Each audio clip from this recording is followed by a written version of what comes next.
when I speak in this accent, I am contributing to a broader representation, for better or worse, of people who speak like this.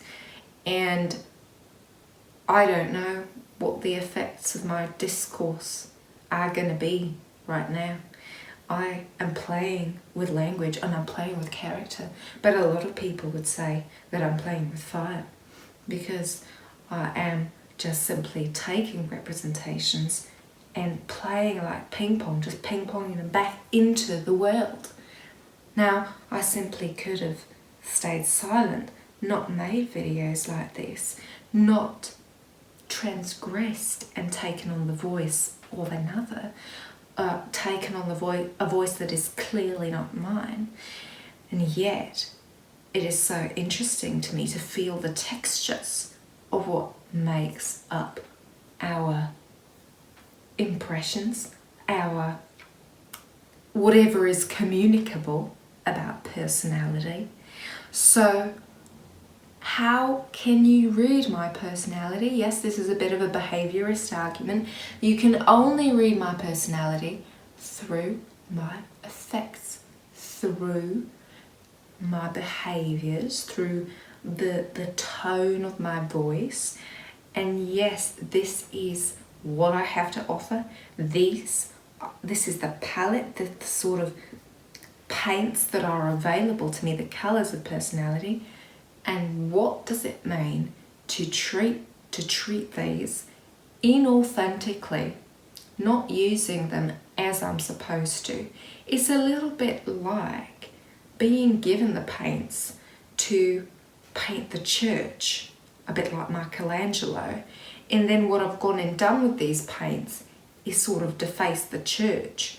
It's a bit disrespectful, it's a bit naughty, and I mean worse than naughty, it's potentially a violence.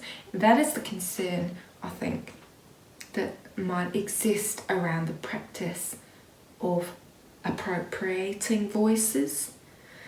Then again, I try to examine my own life, I try to examine myself outside of the space of performance, and I think, but then too, am I not appropriating the characteristics that I was innocuously sort of slipping into throughout my developmental stages as a child, and simply adopting these and these becoming a part of me? Is that questionable? The fact that this actually happened to me anyway before I turned on the camera and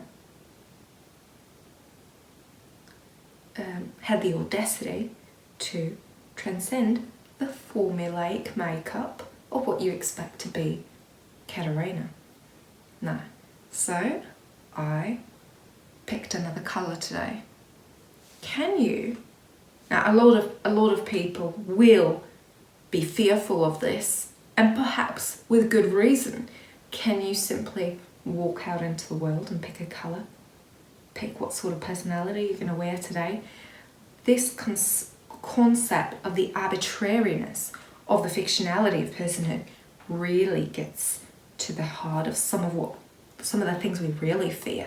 That if there were such a sort of flippancy or triviality to the sorts of persons we could make up, the sorts of characters we could don, that would render personality, that would render individuality and personal expression senseless, meaningless, because you've got essentially something a bit like fake news, but for personality. So the problem with fake news is arguably that there was once a time where information was more clearly verifiable. At least that's the assumption of the phenomenon of fake news, that fake news being a new phenomenon, that there was a time where the news was more truthful.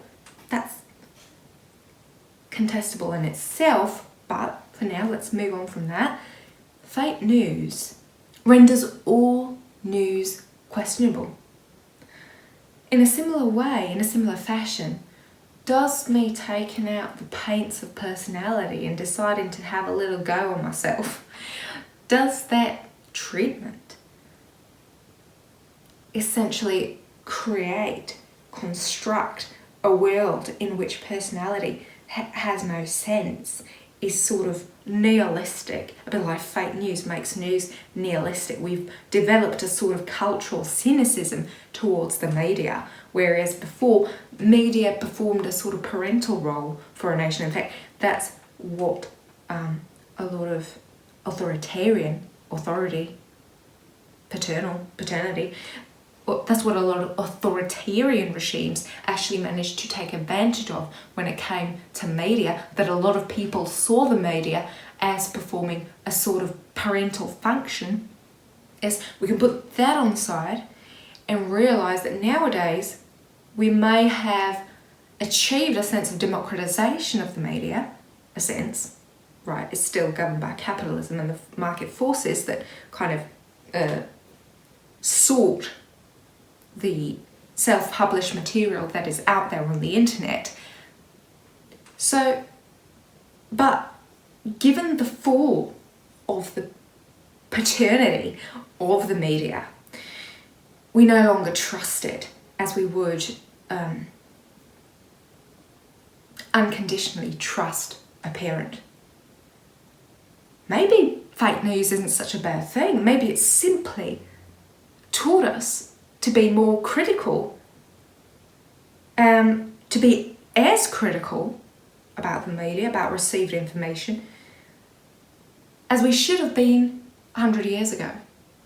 When, so perhaps we shouldn't look back at that centralised media as not being susceptible to fake news, but rather to look at it as that was a time of reduced criticality, but also reduced cynicism as well.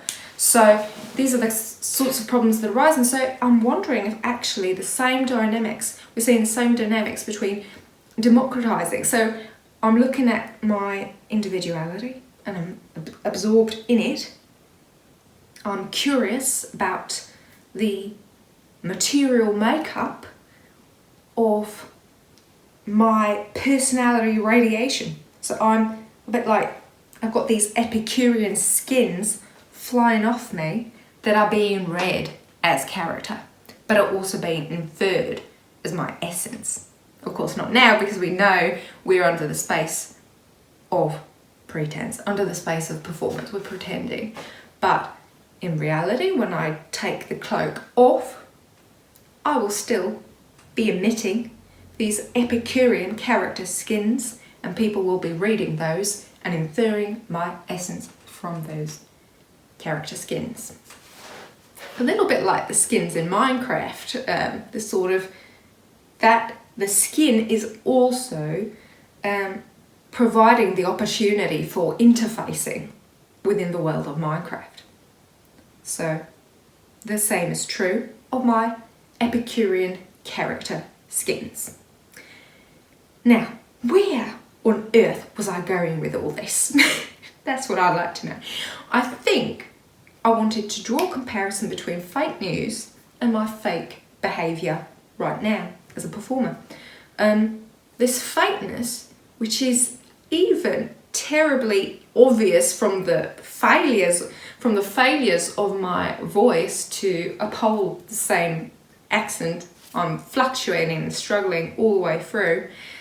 But what it does do is potentially unsettle the shared economy of selfhood. Good or bad? Potentially both. Just like nobody's going to go out in the street and say fake news is fantastic. It's allowed us all to raise the bar for our criticality when we are absorbing information and making us more critical with regard to the sources.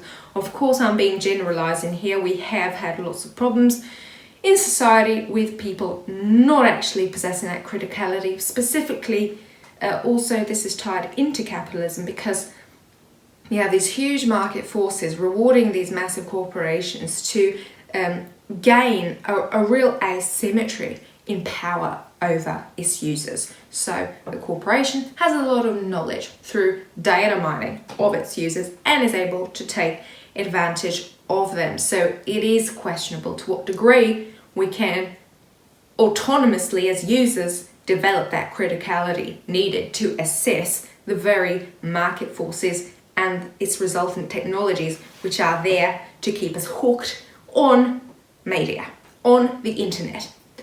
All right, so going back to what I was saying, I simply think that we could potentially benefit from a similar lesson that we learned from fake news, that it is possible to question every news item, every piece of information, its sources, how it contextually arose, and whether those contextual factors have anything to do with the nature of the truth that is being offered to us on this media plate. A similar thing can be attributed to personality. Does fake behaviours, does fake character, performance, pretending, pretense, allow us to crack open the mysterious walnut of personhood as something that we can move away from thinking of as hidden, as something ghostly, mysterious, that cannot be configured, cannot be understood?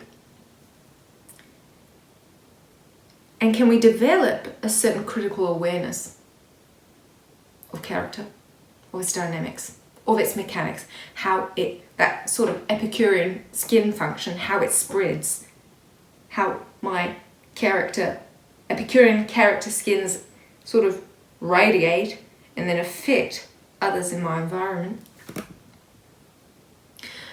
Maybe a consciousness of this is not so bad, in fact.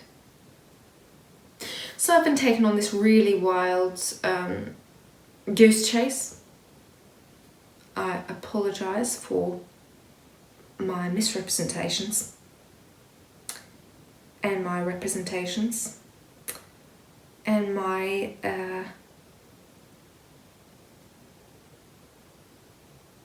excessive radiation.